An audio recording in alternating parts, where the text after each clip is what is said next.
ओम शांति। आजिर अव्यक्त महावाक्य 2:11-25 पुनरावृत्ति 30:10-7 मधुबन। मुल्लीर टाइटल निजर श्रेष्ठ सोमानर निशारे रही असंभव को संभव करी चिंतामुक्त सम्राट हुआ। आज बाप दादा निजर चारिआडर श्रेष्ठ सोमानधारी विशेष पिलामानंकु देखुछंती। प्रत्येक संतानर सोमान एते विशेष अटे जहाँकि सारा विश्व भितरे कौनसी आत्मार नाही। तुमे समस्ते सारा विश्वर आत्मा मानकर पूर्वज मध्य अट एवं पूज्य मध्य अट। सारा सृष्टि रूपी वृक्षर मूलरे ही तुमे आधारमूरत आत्मा माने अछ। सारा विश्वर पूर्वज प्रथम रचना अट। तेणु बाप दादा प्रत्येक संतानर विशेषता को देखि खुशी होउछंती। चाहे छोट पिला होई थाउ, चाहे वयस्क माता होई थाओ, चाहे घर गृहस्थ वाला होई थाओ, समस्तंकर विशेषता अलगा अलगा अटे। आजिकाली केते सब बड़ बड़ वैज्ञानिक माने अछंती जो माने कि दुनिया हिसाब रे विशेष व्यक्ति अटंती।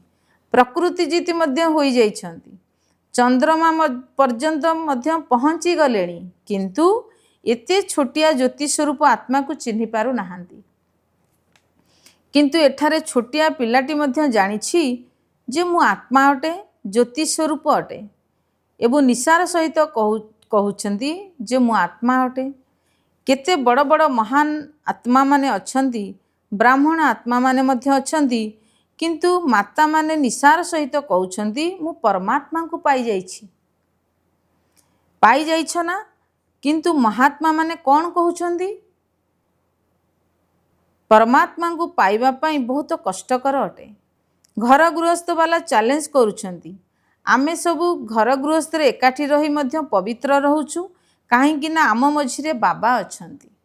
सेथि पई उभय एकाठी रहउथिले मध्य सहजरे पवित्र रही पारुछु, काहेकि ना पवित्रता आमर स्वधर्म अटे। परधर्म कष्टकर होई थाए, किंतु स्वधर्म सहज होई थाए। किंतु लोक माने कौन कहउछंती? तुला एवं निया एकाठी रही पारिबे नाही, बहुत कष्टकर अटे। किंतु तुमे माने कौन कहउछ? बहुत सहज। तुमको आरंभ समय रे गोटे गीत थिला, जेते भी बड़ सेठपति होई थाउ कि मुखिया होई थाउ, किंतु सेही एकमात्र पिता परमात्मा को जानी नाहांती। एते छोट बिंदु स्वरूप आत्मा को मध्य जानी नाहांती, किंतु तुमे पिला माने जानी जाइछ एवं पाई जाइछ। एते निश्चय एवं निशार सहित कहूछ असंभव मध्य संभव अटे। बाप दादा मध्य प्रत्येक संतान को विजयी रत्न रूप रे देखि हसित होउछंती, काहेकि ना साहसी पिला मानंकु बाबांकर साहाय्य मिली थाए। सेथिपई दुनिया पई जहाँ असंभव कथा ताहा तुम मानक पई सहज एवं संभव होई जाउछि। निशा रहिछि जे आमे परमात्मांकर प्रत्यक्ष संतान अटु। तेणु एई भली निशा रहिथिबा कारणरू, निश्चय थिबा कारणरू, परमात्मांकर संतान होइथिबा कारणरू माया ठारू मध्य सुरक्षित अट। कारण संतान हेबा अर्थ सहजरे सुरक्षित होई जिबा। जेहेतु तुमे माने संतान अट, तेणु समस्त विघ्नटारू एवं समस्या गुड़िक ठारू सुरक्षित अट। तेणु निजर एते श्रेष्ठ सोमान को जानिछ तो काहेकि सहज अटे? काहेकि ना तुमे माने निजर शांतिर शक्ति द्वारा परिवर्तन शक्ति को कार्य लगाउछ। नकारात्मक को सकारात्मक रे परिवर्तन करि दउछ। माया जेते भी समस्या रूप रे आसु, किंतु तुमे निजर परिवर्तन शक्ति द्वारा, शांतिर शक्ति द्वारा समस्या को समाधान करि देउछ, कारण को निवारण रूप रे परिवर्तन करि देउछ। कौन एतिकी शक्ति अछि तो? कोर्स तो कराउछ ना। नकारात्मक को सकारात्मक रे परिवर्तन करिवार विधि मध्य सिखाउछ। तुम मानकु एही परिवर्तनर शक्ति बाबांग ठारू पैतृक संपत्ति रूपे मिलुछि। केवल यही गोटे शक्ति नुहे, सर्वशक्ति गुड़िक मध्य तुमको परमात्मा शक्ति रूप में मिली। सेथिपई बाप दादा प्रतिदिन कहउछंती, प्रतिदिन मुरली शुणुछ ना? तेबे प्रतिदिन बाप दादा यही कथा कहउछंती, ବାବାଙ୍କୁ ମନେ ପକାଅ ଏବଂ ତାଙ୍କର ସମ୍ପତ୍ତିକୁ ମନେ ପକାଅ ଏବଂ ବାବାଙ୍କର ସ୍ମୃତି ମଧ୍ୟ ସହଜରେ କାହିଁକି ଆସିଯାଉଛି? ଯେହେତୁ ତୁମେମାନେ ସମ୍ପତ୍ତି ରୂପକ ପ୍ରାପ୍ତିକୁ ମନେ ପକାଉଛ, ତେଣୁ ବାବାଙ୍କର ସ୍ମୃତି ମଧ୍ୟ ପ୍ରାପ୍ତିର ସ୍ମୃତି କାରଣରୁ ସହଜରେ ଆସିଯାଉଛି। ତେବେ ପ୍ରତ୍ୟେକ ସନ୍ତାନ ଭିତରେ ଏହି ଆତ୍ମିକ ନିଶା ନିଶ୍ଚିନ୍ତ ରହୁଛି।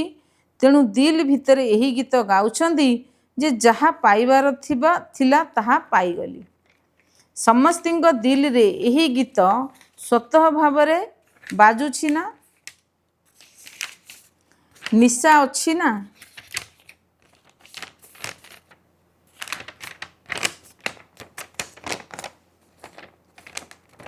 ତେବେ ଯେତେ ଯେତେ ଏହି ନିଶାରେ ରହିବେ ସେହି ଅନୁସାରେ ଚିନ୍ତାମୁକ୍ତ ମଧ୍ୟ ରହିବ।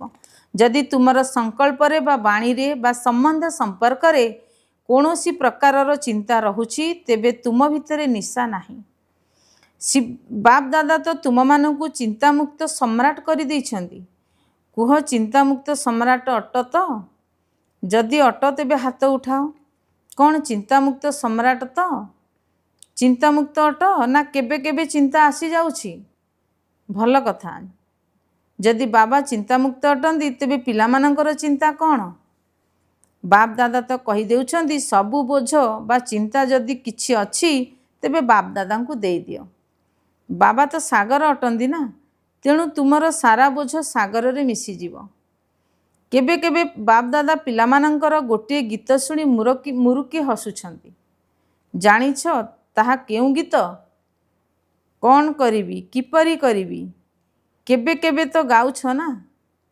ବାପ୍ ଦାଦା ତ ଶୁଣି ଚାଲିଛନ୍ତି, କିନ୍ତୁ ବାପ୍ ଦାଦା ସବୁ ପିଲାଙ୍କୁ ଏଇ କଥା କହୁଛନ୍ତି ଯେ ହେ ମିଠା ମିଠା ପିଲାମାନେ, ଗେହ୍ଲା ପିଲାମାନେ, ସାକ୍ଷୀଦ୍ରଷ୍ଟା ସ୍ଥିତିର ଆସନ ଉପରେ ସ୍ଥିତ ହୋଇଯାଅ ଏବଂ ଖେଳ ଦେଖ, ତେବେ ବହୁତ ମଜା ଲାଗିବ। ବା ତ୍ରିକାଳଦର୍ଶୀ ସ୍ଥିତିରେ ମଧ୍ୟ ସ୍ଥିତ ହୋଇଯାଅ। ଯେହେତୁ ଆସନରୁ ତଳକୁ ଆସିଯାଉଛ, ସେଥିପାଇଁ ହଲଚଲ ହୋଇଯାଉଛ। ଯଦି ସର୍ବଦା ଆସନ ଉପରେ ସ୍ଥିତ ରହିଥିବ ତେବେ ହଲଚଲ ହେବ ନାହିଁ। ତେବେ ଜାଣିଛ କେଉଁ ତିନୋଟି ଜିନିଷ ତୁମମାନଙ୍କୁ ହଲଚଲ କରୁଛି? 1ରେ ଚଞ୍ଚଳ ମନ, 2ରେ ଭଟକୁଥିବା ବୁଦ୍ଧି, 3ରେ ପୁରୁଣା ସଂସ୍କାର। ବାପ୍ ଦାଦାଙ୍କୁ ପିଲାମାନଙ୍କର ଗୋଟିଏ କଥା ଶୁଣି ବହୁତ ହସ ଲାଗୁଛି। ତାହା କ'ଣ? କହୁଛନ୍ତି, ବାବା କ'ଣ କରିବି, ଏହା ମୋର ପୁରୁଣା ସଂସ୍କାର ଅଟେ ନା। ତେଣୁ ବାପ୍ ଦାଦାଙ୍କୁ ହସ ଲାଗୁଛି। ଯଦି କହୁଛ ଏହା ମୋର ପୁରୁଣା ସଂସ୍କାର, ତେବେ ମୋର କହିବା ବା ମୋର କରିଦେବା ଅର୍ଥ ତା ଉପରେ ଅଧିକାର ରଖିବା। ଯଦି ପୁରୁଣା ସଂସ୍କାର ଗୁଡ଼ିକୁ ମୋର କରିଦେଉଛ, ତେବେ ମୋର ଜିନିଷ ତ ମୋ ଭିତରେ ଜାଗା ନେବ ନା। ତେବେ କ'ଣ ବ୍ରାହ୍ମଣ ଆତ୍ମା କହିପାରିବ ଏହା ମୋର ସଂସ୍କାର? ଏଗୁଡ଼ିକ ମୋର କହିବା ଅର୍ଥ ନିଜ ଭିତରେ ତାକୁ ଜାଗା ଦେଇଦେବା। ତେଣୁ ତୁମେ ବ୍ରାହ୍ମଣମାନେ ତାକୁ ମୋର କହିପାରିବ ନାହିଁ। ଏହା ତ ତୁମର ପୂର୍ବ ଜୀବନର ସଂସ୍କାର ବା ଶୂଦ୍ର ଜୀବନର ସଂସ୍କାର, ବ୍ରାହ୍ମଣ ଜୀବନର ନୁହେଁ। ତେଣୁ ତାକୁ ମୋର କହିବା କାରଣରୁ ସେ ମଧ୍ୟ ମୋର ପଣିଆର ଅଧିକାର ସହିତ ବସି ପଡ଼ିଛି। ତୁମେମାନେ ବ୍ରାହ୍ମଣ ଜୀବନର ସଂସ୍କାରକୁ ତ ଜାଣିଛ ନା। ଏବଂ ଏହି ସଂସ୍କାର ଗୁଡ଼ିକୁ ଯାହାକୁ ତୁମେମାନେ ପୁରୁଣା ବୋଲି କହୁଛ, ତାହା ମଧ୍ୟ ପୁରୁଣା ନୁହେଁ। କାହିଁକି ନା ତୁମେ ଶ୍ରେଷ୍ଠ ଆତ୍ମାମାନଙ୍କର ପୁରୁଣାରୁ ପୁରୁଣା ସଂସ୍କାର ହେଉଛି ଅନାଦି ଏବଂ ଆଦି ସଂସ୍କାର। ଏହା ତ ଦ୍ୱାପର ଯୁଗର ଅର୍ଥାତ୍ ମଧ୍ୟ ସମୟର ସଂସ୍କାର। ତେଣୁ ମଝି ସମୟର ସଂସ୍କାର ଗୁଡ଼ିକୁ ବାବାଙ୍କ ସହାୟତାରେ ସମାପ୍ତ କରିଦେବା କୌଣସି କଷ୍ଟକର କାମ ନୁହେଁ। କିନ୍ତୁ ହେଉଛି କ'ଣ? ଯେଉଁ ବାବା ସଦାସର୍ବଦା ତୁମ ସହିତ ଯୁଗଳ ଅଟନ୍ତି, ତାଙ୍କୁ ନିଜର ଯୁଗଳ ମନେକରି ସାହାଯ୍ୟ ନେଉନାହଁ। କାରଣ ଯୁଗଳ ହୋଇ ରହିବାର ଅର୍ଥ ହେଲା ସମୟ ଅନୁସାରେ ସହଯୋଗୀ ହେବା ଏବଂ ଯଥା ସମୟରେ ସହଯୋଗ ନ ନେବା କାରଣରୁ ମଝି ସମୟର ସଂସ୍କାର ମହାନ ହୋଇଯାଉଛି। ବାପ୍ ଦାଦା ଜାଣିଛନ୍ତି ଯେ ସବୁ ପିଲା ବାବାଙ୍କର ସ୍ନେହର ପାତ୍ର ଅଟନ୍ତି, ଅଧିକାରୀ ମଧ୍ୟ ଅଟନ୍ତି। ବାବା ଏହା ମଧ୍ୟ ଜାଣିଛନ୍ତି ଯେ ସ୍ନେହ ଥିବା କାରଣରୁ ହିଁ ସମସ୍ତେ ଏଠାରେ ପହଞ୍ଚି ଯାଉଛନ୍ତି। चाहे विदेशरू आसी थांतु चाहे देश भितरू आसी थांतु, किंतु परमात्मा स्नेहर आकर्षण द्वारा ही निजर घरे पहुँची जाइछन्ति। बाप दादा ए कथा मध्य जानिछन्ति जे स्नेहर विषय रे अधिकांश पिला पास हो जाइछन्ति। विदेशर स्नेह रूपक विमान रे आसी जाई पहुँची जाइछन्ति। कौन कहूछ समस्ते स्नेह रूपी डोरी रे बांधी हुई एठारे पहुँची जाइछ ना। यही परमात्मा स्नेह निजकू दिल को आराम मध्य देई थाए। अच्छा, जो माने प्रथम थर आसीछ से माने हाथ उठाओ, हाथ हलाओ, आसीछ भल करिछ। एबे बाप दादा जो होमवर्क देइथिले ताहा मने अछि तो? कौन कहूछ बाप दादा पाखकू बहुत आड़र फलाफल आसी जाइछि, किंतु समस्तिंकर आसी नहीं। केही केहींकर किछि मात्रा रे आसीछि, किंतु एबे कौन करिवो? बाप दादा कौन चाहुछन्ति? बाप दादा चाहुछन्ति जे समस्ते जेहेतु पूजनीय आत्मा अट, तेणु पूजनीय आत्मा मानकर विशेष लक्षण है समस्त को दुआ अर्थात आशीर्वाद देवा। तेबे तुमे समस्ते निजकू पूजनीय आत्मा बोली जानिछ, तेणु बुझिनियो जे एई भली दुआ देवा अर्थ नेबा मध्य अटे। तेणु जिए दुआ देई थाए एवं जहाकू देई थाए ता अंतररू बारंबार देवा वाला पाई दुआ बाहरी थाए। तेणु हे पूज्य आत्मा माने दुआ देवा समय रे तुम मानकर निजस्व संस्कार एवं अनादि संस्कार मध्य अटे। जेबे कि तुमर जड़ चित्र मध्य आशीर्वाद देउछि, तेणु तुमे चैतन्य पूज्य आत्मा मानकर स्वाभाविक संस्कार ही आशीर्वाद देवा अटे। तेणु यहाकू कुह मोर संस्कार। मझी समयर अर्थात द्वापर जुगर संस्कार गुड़िक एबे तुमर स्वाभाविक संस्कार पलटि जाइछि। वास्तव में आशीर्वाद देवार संस्कार ही तुम मानकर स्वाभाविक संस्कार अटे। जदि तुमे काहाकू आशीर्वाद देउछ, तेबे सेही आत्मा केते खुशी हो जाउछि। सेही बड़ी खुशीर वातावरण केते सुखदायी होइथाए। तेणु जो माने भी होमवर्क करिसंती, चाहे एठाकू आसी थांतु कि न आसी थांतु, से माने समस्ते बाप दादा सम्मुखरे अछंती एवं बाप दादा से मानकू अभिनंदन देउछंती। जदि होमवर्क करिछ, तेबे से आशीर्वाद देवार अभ्यास को निजर स्वाभाविक नेचर रे परिवर्तन करी भविष्यत रे मध्य कर एवं अन्य मानकू मध्य कराओ। बाकी जो आत्मा माने अल्प अल्प करिछंती बा आदौ करि नाहंती, से माने मध्य सर्वदा निजकू मु पूज्य आत्मा अटे, बाबांकर श्रीमत अनुसार चलुथिबा विशेष आत्मा अटे। यही स्मृति को बारंबार निजर स्मृति रे एवं स्वरूप रे आना। कहीं ना काहाकू भी जदि पचारिबो तुमे कौन हेबाकू चाहुछ, समस्ते कहउछन्ते आमे लक्ष्मी नारायण हबु। राम सीता हेबा पई केही भी हाथ उठाउ नाहांती। ताहेले जदि लक्ष्य रखिछ 16 कला संपन्न हेबार, तेबे 16 कला अर्थात परम पूज्य आत्मा एवं पूज्य आत्मार कर्तव्य होछि आशीर्वाद देवा। तेणु यही संस्कार को चलिबा बुलिबा समय रे सहज एवं सदाकालर करिदियो, कारण तुमे माने पूज्य आत्मा ही अट, 16 कला संपन्न ही अट। लक्ष्य तो यह ही रखिछ ना। बाप दादा खुशी होउछन्ती जे जो माने भी विचार करिछन्ती, से माने निजर मस्तक रे बाबांक द्वारा विजयर तिलक लगाई देइछन्ती। यह सहित बाप दादा पाखकू सबुआडू सबु वर्ग गुड़िकरू एवं सबु सेवा केन्द्र मानकरू बहुत भल भल सेवार समाचार पहुँची जाइछि। तेणु गोटिए हैला होमवर्क करिवार अभिनंदन, आउ गोटिए हैला सेवार मध्य पदम पदमागुण अभिनंदन स्वीकार कर। बाबा देखुछन्ति जे गाँ गाँ मानकरे संदेश देवार सेवा बहुत भल विधि रे अधिकांश एरिया रे करिछन्ति। तेणु यही सेवा मध्य दयाशील होई करिछन्ति। सेथिपई सेवार उमंग उत्साह द्वारा फलाफल मध्य भल मिलिछि। तेबे जो तुमे माने कोनोसी मेहनत करिना, बरं बाबांग सहित स्नेहर अर्थ होला संदेश देवार स्नेह रखिबा। तेबे स्नेहपूर्ण रीति रे सेवा करिछ। तेणु सेवार प्रतिदान रे सबु सेवाधारी मानंकु स्वतः ही बाबांकर पद्मा पद्म स्नेह प्राप्त होइछि एवं हेउथिबो मध्य। एथिसहित समस्ते निजर प्रिय बाबा को बहुत स्नेहर सहित मन पकाउछ एवं स्नेहर प्रतिदान मध्य नेउछ। एही बड़ी स्नेहर सुगंध बाप दादा निकट में भल भाव पहुँची जाइछि। तेबे मधुबन रे एबे जहाँ सब कार्य चली चाहे विदेशी मानकर चाहे भारतवासी मानकर से सब कार्य मध्य परस्पर को सहयोग एवं सम्मान देवा आधार रे बहुत भल भाव सफल होइछि एवं भविष्य हेउथिबा कार्य मध्य सफल होइकर ही रहिछि। काहेकि ना सफलता तो तुम मानकर गଳାର हार अटे। तुमे माने बाबांकर गଳାର हार अट। तेणु बाबांकर गଳାର हार केबे भी हारी जाई पारिबो नाही। तेणु तुमको हार हेबार अछि ना हारिबार अछि नाही ना। हार हेबा अर्थ भल कथा अटे ना। तेणु केबे भी हारी जिबार नाही। हारिबा वाला तो दुनिया रे कोटी कोटी संख्यार अछंती। तुमे माने हार होई बाबांकर गଳାରେ गुंथी होई जाइछ। ठीक कथा ना।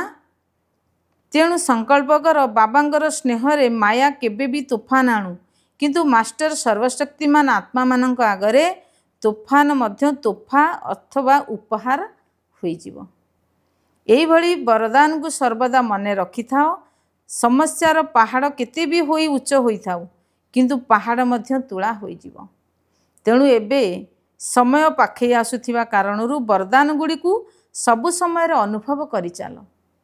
अनुभवर अथॉरिटी हुआ।